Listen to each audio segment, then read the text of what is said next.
detectamos na área de segurança é com relação ao atraso de propagação de alertas. O administrador de rede, por exemplo, tem alguns recursos limitados para receber alertas, que geralmente são com listas de e-mail, né? Como geralmente o pessoal acaba assinando sites de feeds, né? RSS, geralmente, para receber esses alertas. Esses alertas nem sempre são propagados, ou nem sempre são propagados em todos os sites, como o administrador ele assina, e alguns alertas nem são propagados. Nós fizemos alguns estudos anteriores e verificamos que, por exemplo, o NIST, mesmo na base do NIST, um ataque no PHP de maio do ano passado, foi registrado apenas 8 dias depois que ele foi anunciado, né, na própria página do PHP. Então tem todo esse tempo que uma rede pode ficar desprotegida, né? Então nessa ideia de tentar antecipar alertas, antecipar problemas para que possa ser tomada alguma medida, nós resolvemos explorar outras soluções, até porque alguns aplicativos especializados, como por exemplo IDS, né, são restritos a geralmente assinaturas, ou quando você tem algum outro mecanismo mais sofisticado de detecção de anomalias, gera muito falsos positivos, é um pouco complicado, né, de lidar com essa situação. Então, a gente estava numa disciplina, nós vimos que uma possível solução aqui seria a utilização então, de propagar esse alerta de uma forma mais rápida. E uma dessas formas seria através de redes sociais. Nós tivemos vamos verificar então se uma rede social, no nosso caso em específico, nós trabalhamos com o Twitter, né? Existem alertas de segurança e esses alertas eles podem ser utilizados, né, para propagar informação que seja útil para alguma contramedida, né, ou para mitigar algum problema de segurança. Okay? Neste trabalho específico que eu vou estar abordando com vocês, né, vou estar falando então de um mecanismo que nós criamos, um processo que nós extraímos efetivamente, né, alertas de segurança de mensagens que são postadas no Twitter. Essas mensagens são de diferentes fontes, também uma característica interessante. Pode ser simplesmente de um usuário comum ou de sites especializados, que é muito comum também. Até achei bem a quantidade de mensagens de sites especializados que são repropagados. O Twitter é bem grande, alguns sites que eu nem conhecia, depois a gente acaba indo lá visitar o site, a gente acaba verificando, tem bem mais alertas de determinados sites conhecidos aí, que o pessoal geralmente costuma verificar. CERT, né, por exemplo. E como contribuições desse trabalho, né? Então a ideia aqui é que esse mecanismo ele permite de filtrar e acessar essas informações, né, através de um acesso rápido e claro, né, e a gente acaba explorando aí como fonte de informação redes sociais, que é uma coisa que a gente não tinha encontrado em nenhum trabalho até o momento. Então foi uma das contribuições que a novidade realmente é explorar as redes sociais como fonte de alerta. Então muitas pesquisas já em redes sociais para alertar sobre terremotos, pesquisas de predição de eleições, enfim, de sentimentos com relação a algum assunto, trend topics, né, os assuntos mais comentados, notícias de última hora. Então, a nossa abordagem parte mais para essa questão de alertas. Só que no primeiro trabalho que nós realizamos, nós encontramos alguns desafios. Nós identificamos que havia alertas. As primeiras pesquisas, por estatística, né, porque são muitas mensagens, né, nós chegamos aproximadamente nos 60% de mensagens eram informações que poderiam ser usadas como alerta. Claro que aqui fica o contexto de alerta, né? Tem sempre um alerta que a gente fala, atualize tal software porque tem tal vulnerabilidade de zero, né? Pode ser encarado dessa forma. Mas a gente coloca lá, tal impressora teve um problema, um crack e conseguiu invadir e criou determinados problemas de defesa. Pode ser um alerta. Só que para um alerta bem específico. Tá? Então depende muito aí como a gente vai tratar essa questão de quem é alerta para um administrador, para um usuário, para uma outra pessoa. Tá? Então quais são esses problemas que a gente tem que abordar aqui? Primeiro, quantidade e diversidade de mensagens de segurança. Isso consome tempo de processamento. E diversidade por quê? Como nós fizemos um filtro de mensagens, às vezes nem sempre a segurança das mensagens se refere à segurança computacional. Tem muitas mensagens de caráter político, caráter até de guerras, né? Muita gente acha mensagem do Obama, ataque, a gente usa ataque, né? Security, national security, enfim. Esses tipos de mensagens e mensagens de propaganda, que a gente chama de spam, ou também que são irrelevantes. O antivírus, antivírus é o melhor antivírus, atualize, security, eles colocam as hashtags, né? Então isso causa um sério problema, tá? Outra questão é a importância, né? Como dar importância para as mensagens que são alertas. E claro, né, eu tenho que descartar essas mensagens que são irrelevantes. Então, esse trabalho, a gente sempre parte comum na área de mineração, a gente tentar estabelecer alguma questão de pesquisa ou alguma hipótese. Então, para realizar o trabalho, nós estabelecemos duas questões de pesquisa. Né? A primeira é se é possível minimizar então, o impacto negativo dessas mensagens. Porque nós tínhamos um conjunto de mensagens, todas foram filtradas por um critério de busca, né? Mas nós não sabíamos o que eram alertas, né? O que era relativo à segurança. E o Q2, né, é tentar enfatizar principalmente as mensagens que são de maior relevância como alerta e que estão sendo mais comentados nesse tipo de ambiente. Okay? Então, para tentar responder essas duas questões, nós elaboramos o processo em 5 passos. Os processos aqui em cinza, eles já existiam, de certa forma, nos outros trabalhos. Então, nós acrescentamos 2 processos para conseguir, então, evidenciar os alertas. O item 2 vai consistir de filtrar as mensagens e o item 5, né, que é aumentar a visibilidade. Só para vocês terem uma ideia, né, dos passos, rapidamente. Então, obter tweets nada mais é do que fazer uma coleta. São exemplos em português, tá? Nós trabalhamos somente com mensagens em inglês, porque nós já verificamos em trabalhos anteriores que em português o pessoal não está preocupado em propagar a mensagem de alerta. Era muito irrelevante a quantidade, tá? Então, a gente prefere colocar em português e mais curto. Depois a gente vai passar por uma parte de filtragem, onde a gente vai tirar mensagens irrelevantes, né? Por exemplo, guerra país B, melhor antivírus, ou lá com uma mensagem mal formada, que por acaso acaba sendo retornada pelo Twitter, não sei porquê, tem mensagens muito estranhas que são retornadas. É um mistério aí. Depois nós vamos fazer um agrupamento, né, porque tem muitas mensagens iguais. Então vamos querer apresentar tudo isso para um administrador. E depois a gente vai tirar a lista de mensagens relevantes, né? Claro que ainda passa algumas mensagens aí que a gente pode verificar de atualiza o antivírus. Não tem como filtrar tudo. E por fim a gente vai tentar aumentar a visibilidade da mensagem. Essa aqui precisa de mais algumas abordagens para melhorar essa fase. A gente tem algumas ideias aí, né? Depois a gente comenta em trabalhos futuros. Okay? Então, comentando o trabalho, o primeiro passo foi obter os tweets de segurança. Nós desenvolvemos um software usando a API do próprio Twitter. Né? Uma questão importante, nós coletamos, e ainda estamos coletando, desde abril do ano passado, mensagens de 1 em 1 minuto. Isso porque passou uma semana e você não consegue mais recuperar a informação do Twitter. É muito difícil. Então, e algumas restrições de consulta da API também, que limita a quantidade de pesquisa por hora.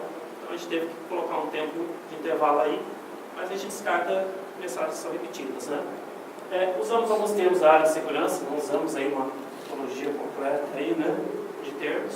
Usamos, por exemplo, security attack, exploit, DDoS. São termos comuns, tem mais termos ali, mas só para destacar. Senão também você criar uma consulta gigantesca, o tempo de retorno vai ser bem maior. Também não é o que a gente queria. Ainda mais que é por enquanto só uma pesquisa exploratória, né? Para depois realmente chegar no futuro e estar no final. Para essa apresentação, os dados foram coletados de abril até dezembro, né? Totalizando aí 7 meses, são 155 mil tweets, né? De 74 mil usuários diferentes. Uma coisa interessante do nosso trabalho, que a gente vai usar essa questão de URLs, as hashtags, né, que destacam o assunto, e menções é quando o Twitter está relacionando com outro usuário. Bom, então acho que a parte mais interessante aqui desse trabalho, uma das partes é o item 2, que foi esse processo de filtrar as mensagens dos bons resultados. Foram 4 filtros que nós inserimos, né? Esses 4 filtros temos em inglês, filtro por características, por domínios e por termos de spam. Nós observamos nos trabalhos anteriores que muitas mensagens que estão sendo retornadas de segurança, que não eram de segurança computacional, principalmente de segurança de questões políticas, guerras, coisas afins, vinham de alguns sites específicos. Então, uma forma de a gente obter mais informação, já que um tweet, né, tem um texto curto, foi explorar o que? Aquele conceito de URL. Vamos olhar o que tem nessas URLs. Começamos com essa parte. Então nós criamos um módulo para processar essas URLs curtas Esse módulo é um pouco demorado, ele leva um certo tempo a executar, porque tem que fazer a tradução para o URL longa, consultar, buscar, fica um dia executando nessa base aí, tem um certo tempo. Quando dá errado, você tem que executar de novo. Às vezes pensa que deu certo, tem algum problema. E a partir daí, nós tiramos uma lista de bloqueio de domínios. Tá? Essa lista, nós levamos em conta as URLs que mais aparecem e não tem nada a ver com informações de segurança. Depois eu vou falar sobre essa lista específica, alguns sites específicos. Infelizmente, essa lista de bloqueio de domínios foi um trabalho manual. Você pega lá os que mais ocorrem, né? E tenta eliminar. Depois chega lá, 3.000 ocorrências, você tenta eliminar essas URLs. Bom, nós temos um filtro de termos em inglês, porque mesmo usando consulta em inglês, vinham termos chinês e outras coisas no meio, não sei porquê. Então isso ajudou a reduzir o tamanho da base, em 8%, se eu não me engano. Nós fizemos a filtragem, depois a gente avaliou se estava fazendo ok a filtragem. Filtramos algumas características do tweet para remover mensagens relevantes, como o tamanho da mensagem, né? Você tem que considerar. Quantidade tamanho da mensagem. Deixa eu ver aqui, fugiu. Se tinha muitas URLs, muitas hashtags. São características que geralmente, se a pessoa coloca muito hashtag, coloca muito URL, geralmente é lixo. Então, também foi bom, porque no momento de realizar agrupamento, esse tipo de característica, se a gente não faz essa normalização nos dados, resulta em lixo. Resulta em lixo, grupos ruins. Isso era ruim para o nosso resultado. Então, nós fizemos esse filtro de domínios, também aplicamos aquela lista de bloqueio, removemos, e nós criamos duas bases. A base de spam, que teoricamente contém uma frequência de palavras que geralmente caem em spam. Então, a gente processou essa base de spam aqui, encontramos os termos mais frequentes que apareciam aqui como spam. Usando esses termos mais frequentes, nós resolvemos fazer uma outra filtragem. Nós pegamos essa base parcial e filtramos novamente para esses termos. Tendo termos de spam aí, é notícia relevante, não é spam propriamente dito. A gente colocou isso que eu coloquei entre aspas ali, tá? Para depois ter uma base feliz. Ok? Por similaridade, nós usamos então uma estratégia baseada no limiar. A gente usa a ideia de agrupamento pela hipótese de agrupamento, né, o próprio nome da hipótese. Quando a gente realiza uma busca, ela te retorna termos relacionados a essa busca. Então, a ideia aqui retorna uma quantidade de termos. Faz uma busca lá no Google, vai te tornar uma quantidade infinita de termos. Mas a gente quer cortar no limiar. Como a gente usou abaixo do Cine, quando a gente faz uma busca, ele usa uma fórmula de quociente simplificado, com algumas variáveis de aumento de relevância dele, para fazer um score. Então a gente tem que trabalhar no limiar para pegar o que é mais semelhante. A ideia foi essa. Entretanto, se a gente usasse um limiar fixo, que é o que a gente fez no trabalho anterior, nós verificamos que nós teríamos problemas com termos de busca curto. Porque o termo de busca curto, quando você coloca ele para buscar, ele resulta muitas coisas, ele se correlaciona com muitas outras coisas, então gera um limiar muito alto. E isso estava causando problema de agrupamento, gerando maus grupos. Então nós já criamos aqui uma equação simples, que se baseia no tamanho do texto, da mensagem e no fator de crescimento para poder evitar esse problema. Então, quanto menor, simplificando, né, o grau de a mensagem, maior o grau de simplicidade usado no limiar. Então a gente fez o quê? Que o limiar variasse. Com isso a gente conseguiu aí melhores agrupamentos. Evitando então essas mensagens curtas que passaram por todos os outros filtros de serem agregadas. Tá? Depois nós geramos então a lista de tweets mais relevantes. No caso, para nós, relevância, essa uma mensagem ela é muito propagada. Quer dizer que é uma das características que pode ser usada. Ela é muito propagada, geralmente ela tem algum grau de importância. Então a gente levou aqui como base 10, que é usado em alguns outros trabalhos, para você indicar, né? Dizem que 10 vezes que você transmite um tweet pode até alcançar 10.000 pessoas. Tem alguns trabalhos que mostram isso, algumas pesquisas empíricas. Só que, apesar disso, né, antes a gente usava só as mensagens. Aí a gente teve problema de usar somente a quantidade de mensagens, então a gente considerou os usuários. Porque às vezes o usuário mandava a mesma mensagem, um pouco diferente da outra, né, mas várias vezes. Então aí melhorou um pouco também. Okay. Por fim, a fase 5, né, que consiste aí no aumento da visibilidade das mensagens. Tá? Aí nós adotamos alguns critérios. Esse critérios aí foram mais por observações, por leitura de artigos similares. Então, o primeiro critério eu falei para você, uma coisa importante é que é o número de usuários que postaram a mensagem. Quanto mais a mensagem foi postada, teoricamente, mais relevante ela é. Tá? Um outro item é a variação da frequência diária de palavras.